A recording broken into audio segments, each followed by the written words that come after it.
Welcome to PokerStrategy.com, your professional poker school. In this video, we'll cover the following topic, odds and outs. You'll learn what is meant by expected value and how to calculate pot odds and use this information to play draws more effectively.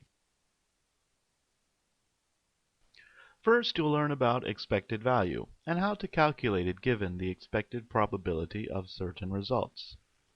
Expected value is often abbreviated to EV in the poker scene, as you may have already discovered. With a simple six-sided dice, you can become better acquainted with expected value and its calculation. You would like to bet against a friend on the results of a dice throw. The betting conditions are, if the cube shows 1 or 2, you win $3. Every other result loses you $1. Because you wouldn't like to enter into a bet where you expect to lose money in the long term, we must calculate the expected value. Let's look at the conditions more closely. In 1/3 of the cases, you win $3. In 2/3 of the cases, you lose $1.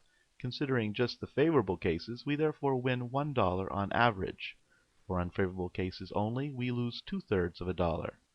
So our expected value is 1/3 of a dollar. Because this value is positive, this game can be played profitably under these conditions. We would say that this game is positive EV for you. Should we change the betting conditions, the expected value also changes. Let's look at the situation where throwing a 1 or a 2 will win you $3, but you lose $2 in the other cases. In 1/3 of the cases, you win $3, and in 2/3 of the cases, you lose $2. The altered conditions mean that our expected value is now negative 1/3 of a dollar per throw. This game is no longer profitable for you to play. We say that it is negative EV for you. Now we change the betting conditions again. In our last example, you win $2 for your two sides and lose $1 for the other four.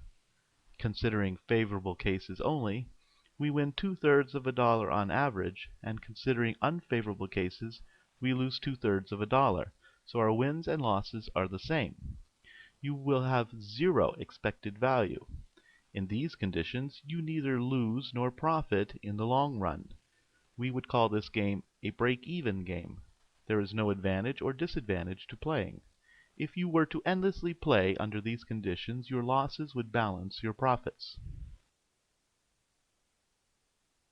Poker, however, is a game of incomplete information, unlike the dice game. During the dice game, you know exactly how much you'll win or lose and how likely each will happen. But in poker, you can never know precisely how much you'll win with a hand. You cannot know whether you'll be able to see the flop, turn, or river cards for a particular price. You cannot predict the action of your opponent. Therefore, over the course of your poker career, you will learn to recognize and correctly interpret as much information as possible, so that you're capable of making better decisions. You will learn to predict the possible hands an opponent may be holding based on their previous actions and incorporate the probabilities that certain cards may come to aid your decision making. You can only estimate your EV in many decisions. Only very rarely can you say exactly what your expected value is. However, you should at least be able to estimate whether it ought to be positive or negative. A tool for the calculation of your EV is a knowledge of odds and outs. You'll be able to determine whether it is more profitable to stay in or to get out of a hand. Outs are defined as all cards which will likely improve your hand to the best hand. Odds, on the other hand, give the probability that one of these cards will fall on the turn or the river. Here we have a typical situation where knowledge of odds and outs will help in our decision-making process. You are on the button and hold Jack-10 suited. Two players before you have decided to enter the game and you decide to call. After the big blind check, you are therefore forced to act after the flop. On the flop we get a queen, a 9, and a 4, and two of the cards are hearts. The big blind, a very passive player, opens the round with a bet. You are certain this player holds a strong hand, for otherwise he wouldn't have bet, especially with three players yet to act. The other two players get out, and you're alone against the big blind this hand. Now we want to know how good our chances are of improving our hand on the turn. We observe that the whole deck of cards has 52 cards in it.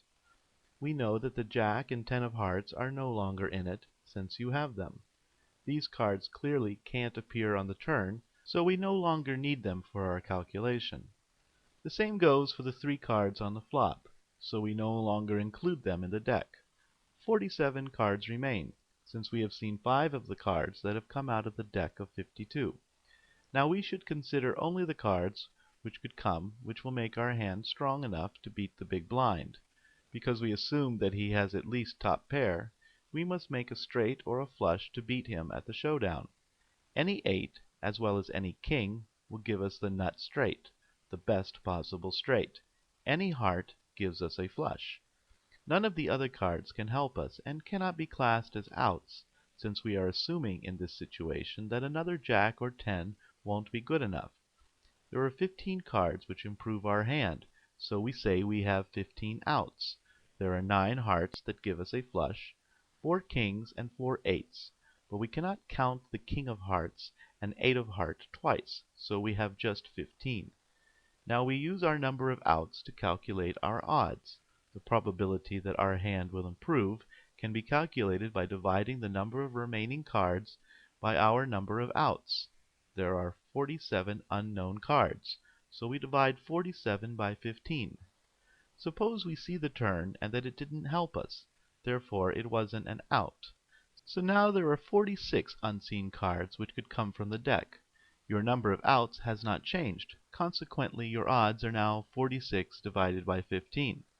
The difference in your odds is only very marginal between the river and the turn, provided the number of outs does not change, so in practice you can use the results of your calculation on the flop. For practical use, it is easier to simplify the unsightly result of 47 over 15 and round it off to 3 over 1. We have another possibility for simplifying this number. Here we consider the number of remaining cards which are not outs. In this case, there are 32 cards which are not outs versus the 15 which are. We round this to 30 to 15, which simplifies to 2 to 1. This way of expression has its own advantages. Both, however, express the same thing, that we will encounter an out in one of 3 cases. Now we know how likely we are to improve our hand. In order to make the correct decision, we require one more piece of information. We will now introduce a new concept. The ratio between the pot size and the amount we have to call is called the pot odds. The pot odds play an important role for many of the decisions we make during a hand. By good pot odds, we mean the pot is large and the amount we must call is small, so we don't need as strong a draw to call. We'll bring weaker hands to the showdown more frequently with good odds. With bad odds, we should only call with the stronger draws and will only rarely go to showdown with weak hands. In this case, it may be that the amount to be called is too high, due to several raises before us, or that the pot is just very small compared to the bet size. This information is not only important for governing play with draws, but for making all decisions in every hand. In many poker sites, the bets made by you and your opponents in the current betting round are not shown to be in the pot. The bets simply appear before the players. It is not until the next betting round begins that they are included in the pot. Since the bets can't be taken back, they do actually belong in the pot, so when calculating pot size you have to add these bets as well. You should also consider in your calculation that if there are still players left to act behind you, it may become more expensive for you than just calling the current bet, since they can raise again.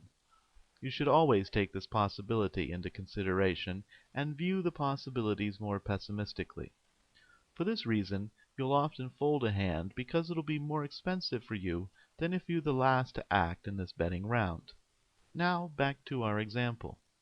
In order to calculate the pot odds in your Jack-10 suited hand, you should therefore take the whole pot plus the bet you have to call. All told, 4½ small bets were put into the pot pre-flop.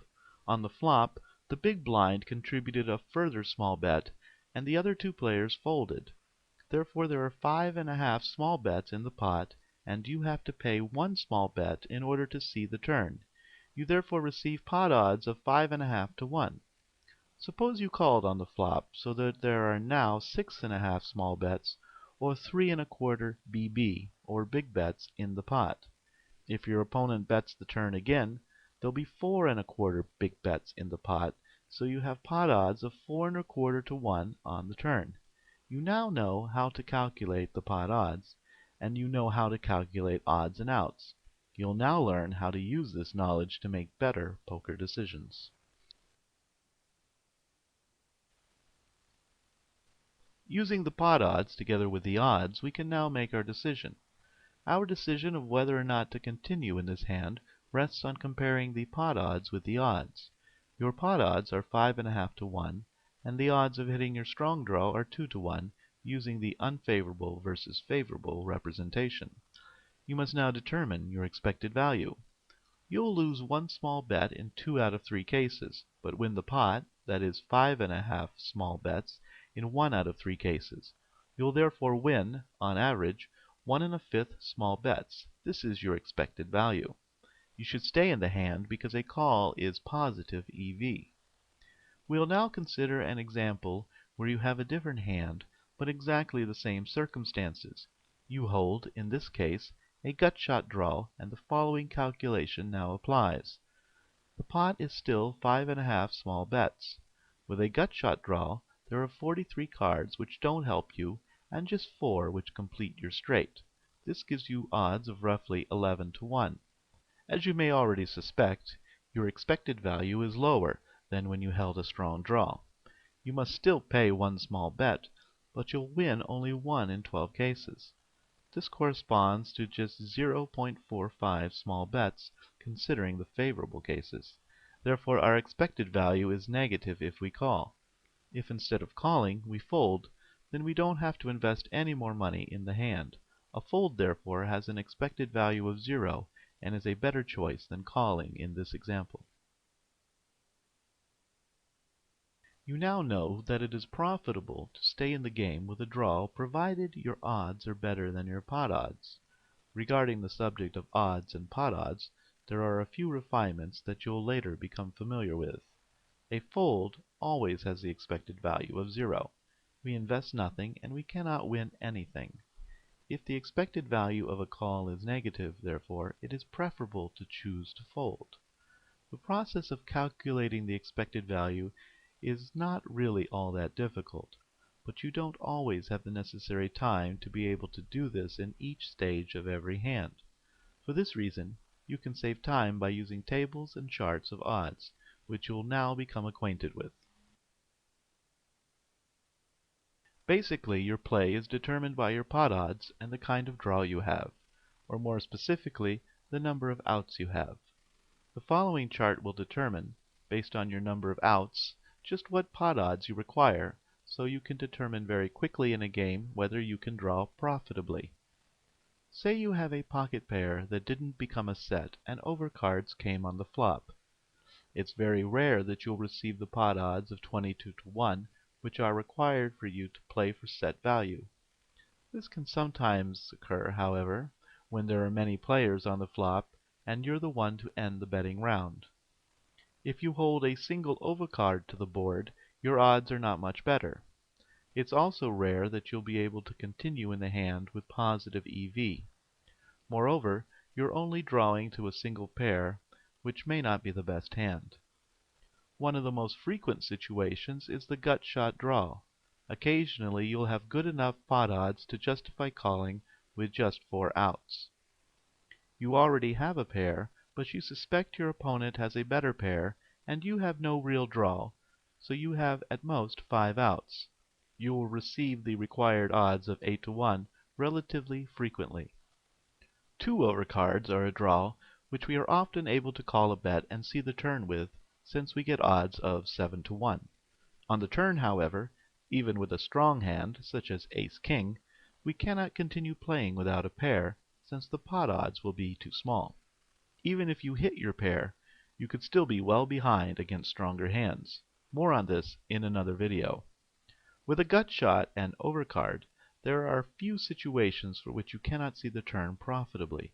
On the turn, however, you must reevaluate to see whether your draw has weakened owing to the arrival of bad cards. Naturally, you must also take into account the new pot size in your calculation.